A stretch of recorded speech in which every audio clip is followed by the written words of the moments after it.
নমস্কাৰ স্বাগতম জনাইছো আপোনালোক সকলোকে মোৰ চেনেললৈ আৰু এই ভিডিঅ'লৈ আপোনালোক সকলোকে মোষ্ট ওয়েলকাম।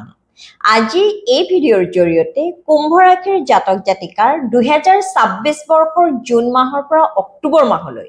জীৱনত কি মহা পৰিৱৰ্তন আহিব সেই বিষয়ে মই আলোচনা কৰিবলৈ ওলাইছো। 2026 বৰ্ষৰ জুন মাহৰ পৰা অক্টোবৰ মাহলৈ এই সুদীৰ্ঘ 5 মাহ সময়ছোৱা আমাৰ সকলোৰে বাবে ক'বলৈ গ'লে এক মহা পৰিৱৰ্তনৰ সময়। কিয়নো গুৰু বৃহস্পতি যাক গ্ৰহসমূহৰ মাজত সবাতোকৈ শুভ গ্ৰহ বুলি ধৰা হয়, সবাতোকৈ শক্তিশালী গ্ৰহ বুলি ধৰা হয়, সেই গুৰু বৃহস্পতিয়ে সুদীৰ্ঘ 12 বছৰ মূৰত সম্পূৰ্ণ মাৰ্গী আৰু উদিত অৱস্থাত উচ্চ ৰাশিত অৰ্থাৎ কৰ্কট ৰাশিত অৱস্থান কৰিব। গুৰু বৃহস্পতিয়ে 2 জুন 2026 পৰা 31 অক্টোবৰ 2026লৈ উচ্চ ৰাশিতেই থাকিব। এই সময়ছোৱাত ক'বলৈ গ'লে গুৰু অধিক শক্তিশালী হৈ পৰিব। গুৰু বৃহস্পতিয়ে সদায় আমাক আশীৰ্বাদেই দিয়ে। গতিকে এই সময়ছোৱাত প্ৰত্যেক ৰাশিৰ জাতক জাতিকাই জীৱনত কিবা নহয় কিবা দিশত গুৰুৰ পৰা আশীৰ্বাদ লাভ কৰিবলৈ উপকৃত হ'বলৈ সক্ষম হ'ব। আজি এই ভিডিঅ'ৰ জৰিয়তে কুম্ভ ৰাশিৰ জাতক জাতিকাসকলে 2026 বৰ্ষৰ 2 জুনৰ পৰা 31 অক্টোবৰলৈকে গুৰু বৃহস্পতিৰ জৰিয়তে জীৱনত কি কি ক্ষেত্ৰত উপকৃত হ'ব মই সেই বিষয়ে আলোচনা কৰিবলৈ ওলাইছো। যিসকল জাতক জাতিকাৰ চন্দ্ৰ ৰাশি কুম্ভ আজিৰ ভিডিঅ'টো তেওঁলোকৰ বাবে প্ৰস্তুত কৰা হৈছে, তেন্তে আহক এতিয়া মূল বিষয়বস্তুটোলৈ যাম। কুম্ভ ৰাশিৰ গুৰু বৃহস্পতিয়ে আপোনাৰ কুষ্ঠিৰ ষষ্ঠ ভাৱত 2026 বৰ্ষৰ 2 জুনৰ দিনা প্ৰৱেশ কৰিব আৰু 2 জুনৰ পৰা 31 অক্টোবৰলৈকে আপোনাৰ কুষ্ঠিৰ ষষ্ঠ ভাৱতেই থাকিব। আপোনাৰ কুষ্ঠিৰ ষষ্ঠ ভাৱেনো কি বুজায়?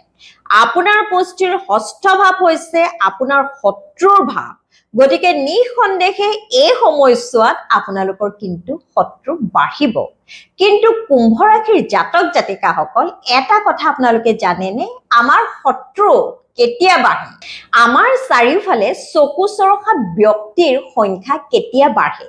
যেতিয়া আমি জীৱনত অধিক উন্নতি কৰিব পাৰোঁ, যেতিয়া আমি টকা পইচা অধিক উপাৰ্জন কৰিব পাৰোঁ,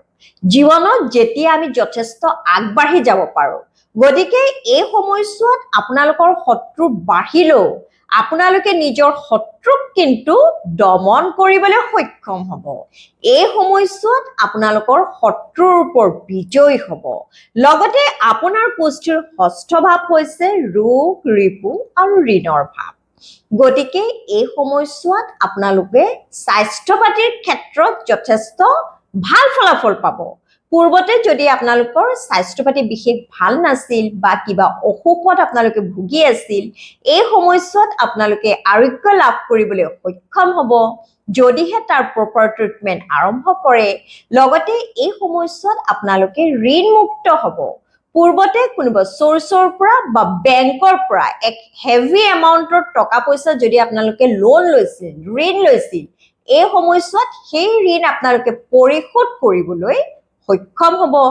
লগতে আপোনালোকৰ পৰাও যদি পূৰ্বতে কোনোবাই টকা পইচা ধাৰ লৈছিল আৰু ইমান দিন যদি ধাৰ দিয়া নাছিল, তেন্তে এই সময়ছোৱাত সেই বিশেষ ব্যক্তিয়ে হয়তো আপোনালোকক টকা পইচা ঘূৰাই দিব পাৰে। লগতে আপোনালোকে ইমান দিনে কোৰ্ট কাছাৰীৰ কিবা মোকদ্দমাত যদি ইনভলভ হৈ আছিল, লিগেল মেটাৰ্ছত যদি ইনভলভ হৈ আছিল, এই সময়ছোৱাত কোৰ্ট কাছাৰীৰ মোকদ্দমাৰ ক্ষেত্ৰতো আপোনালোকে এক ভাল ফলাফল লাভ কৰিবলৈ সক্ষম হ'ব। লগতে যিসকল ছাত্ৰ ছাত্ৰীয়ে কিবা প্ৰতিযোগিতামূলক পৰীক্ষাত অৰ্থাৎ কম্পিটিটিভ এক্সামত, সেয়া চাকৰিৰ বাবে হওক বা উচ্চ শিক্ষাৰ বাবেই হওক, এই সময়ছোৱাত যদি এপিয়াৰ হয়, তেন্তে সেই পৰীক্ষাটো ভাল ফলাফল লাভ কৰিবলৈ বা কোনোবাই এই সময়ছোৱাত এক ভাল চৰকাৰী চাকৰি লাভ কৰিবলৈও সক্ষম হ'ব। গতিকে গুৰু বৃহস্পতিয়ে আপোনাৰ কুষ্ঠিৰ ষষ্ঠ ভাৱত অৱস্থান কৰাৰ ফলত আপোনালোকে এইকেইটা দিশত গুৰুৰ পৰা উপকৃত হ'ব। এতিয়া আহক চাওঁ গুৰুৰ দৃষ্টি আপোনাৰ কুষ্ঠিৰ কোন কোন ভাৱত পৰিব। যিহেতু গুৰুৰ দৃষ্টিতে অমৃতৰ সৃষ্টি বুলি ক'ব পাৰি। গুৰুৰ তিনিটা দৃষ্টি আছে, পঞ্চম, সপ্তম আৰু নৱম। গুৰুৰ পঞ্চম দৃষ্টি পৰিব 1 2 3 4 5 অৰ্থাৎ আপোনাৰ কুষ্ঠিৰ দশম ভাৱত গুৰুৰ সপ্তম দৃষ্টি পৰিব আপোনাৰ কুষ্ঠিৰ দ্বাদশ ভাৱত আৰু গুৰুৰ নৱম দৃষ্টি পৰিব আপোনাৰ কুষ্ঠিৰ দ্বিতীয় ভাৱত আপোনাৰ কুষ্ঠিৰ দশম ভাৱ হৈছে আপোনাৰ বৃত্তি বা প্ৰফেশনৰ ভাৱ লগতে আপোনাৰ সামাজিক প্ৰতিষ্ঠাৰ ভাৱ বুলিও ক'ব পাৰি গতিকে নিঃসন্দেহে এই সময়ছোৱাত আপোনালোকে নিজৰ বৃত্তিৰ ক্ষেত্ৰত নিজৰ চাকৰি বা বেপাৰ বাণিজ্যৰ ক্ষেত্ৰত যথেষ্ট উন্নতি কৰিবলৈ সক্ষম হ'ব বহুতে এই সময়ছোৱাত হয়তো নতুনকৈ চাকৰি লাভ কৰিব পাৰে বা যিসকলে চাকৰি কৰি আছে তেওঁলোকৰ হয়তো এই সময়ছোৱাত প্ৰমোচন হ'ব পাৰে ইনক্ৰিমেন্ট হ'ব পাৰে বা আপোনালোকে বিচৰা ঠাইত এই সময়ছোৱাত হয়তো ট্ৰান্সফাৰ হ'ব পাৰে লগতে এই সময়ছোৱাত আপোনালোকৰ সামাজিক প্ৰতিষ্ঠাও অক্ষুণ্ণ থাকিব সমাজত আপোনালোকৰ নেম ফেম পপুলাৰিটি জনপ্ৰিয়তা বাঢ়িব এতিয়া আহক চাওঁ গুৰুৰ দৃষ্টি আপোনাৰ কুষ্ঠিৰ দ্বাদশ ভাৱত পৰাৰ ফলত আপোনালোকে কি কি ক্ষেত্ৰত উপকৃত হ'ব আপোনাৰ কুষ্ঠিৰ দ্বাদশ ভাৱটো হৈছে আপোনাৰ ব্যয়ৰ ভাৱ গতিকে এই সময়ছোৱাত কুম্ভ ৰাশিৰ জাতক জাতিকাসকল সৰ্বপ্ৰথমে আপোনালোকে খৰচ পাতি কৰোঁতে কিছু সতৰ্ক হ'ব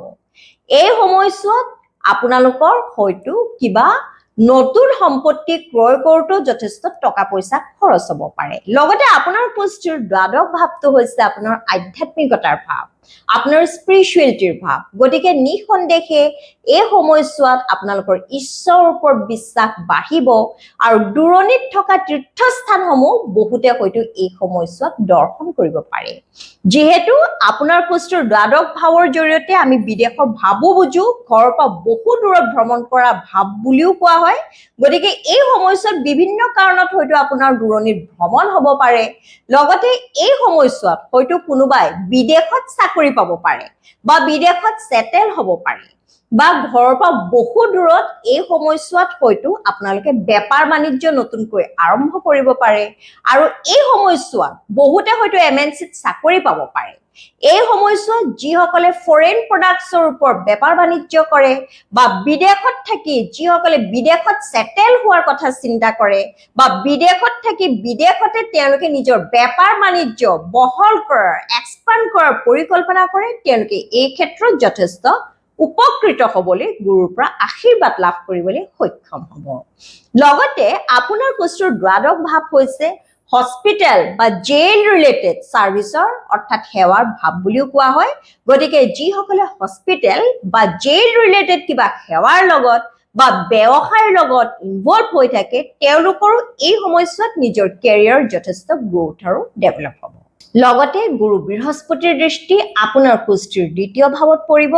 আপোনাৰ কুষ্ঠিৰ দ্বিতীয় ভাৱ হৈছে আপোনাৰ বাণীসমূহৰ ভাৱ ধনৰ ভাৱ লগতে আপোনাৰ কুষ্ঠিৰ দ্বিতীয় ভাৱ হৈছে আপোনাৰ পৰিয়ালৰ ভাৱ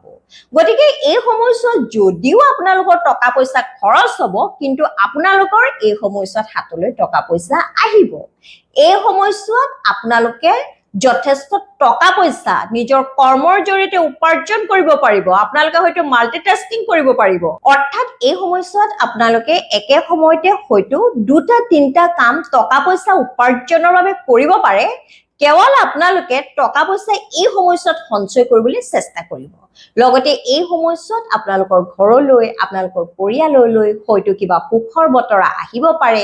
লগতে যিসকল কুম্ভ ৰাশিৰ জাতক জাতিকাই এই সময়ছোৱাত ফেমিলি প্লেনিং কৰাৰ কথা চিন্তা কৰে বা সন্তানৰ কামনা কৰে তেওঁলোকৰ সেই মনৰ আশা গুৰু বৃহস্পতিৰ আশীৰ্বাদত হয়তো পূৰণ হ'ব পাৰে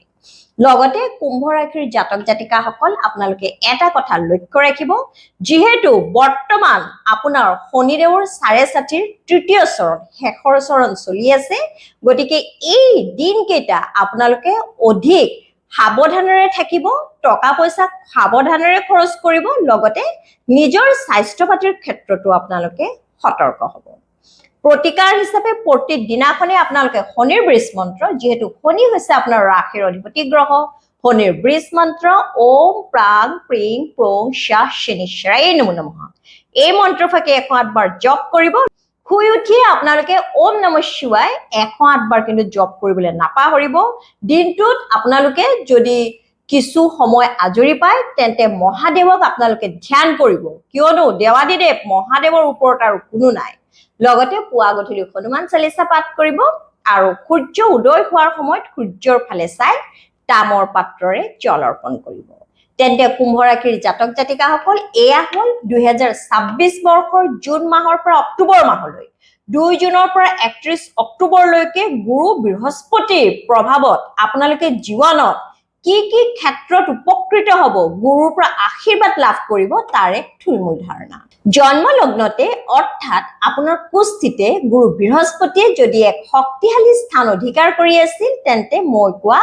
সকলোবোৰ শুভ ফল আপোনালোকে লাভ কৰিবলৈ সক্ষম হ'ব যি কি নহওক আজিৰ ভিডিঅটো চাই যদি আপোনালোকৰ ভাল লাগিছে তেন্তে নিশ্চয় মোৰ চেনেলটো লাইক শেয়াৰ আৰু সাবস্ক্ৰাইব কৰিব আৰু আপোনালোকৰ বহুমূলীয়া কমেন্টসমূহ আপোনালোকে কমেন্ট বক্সত নিশ্চয় জনাবলৈ নাপাহৰিব তেন্তে আজিলৈ আহিছো সকলোৱে সুস্থ থাকক লগতে সদায় হাঁহি থাকক জয় শ্ৰী ৰাম জয় বজৰংবলী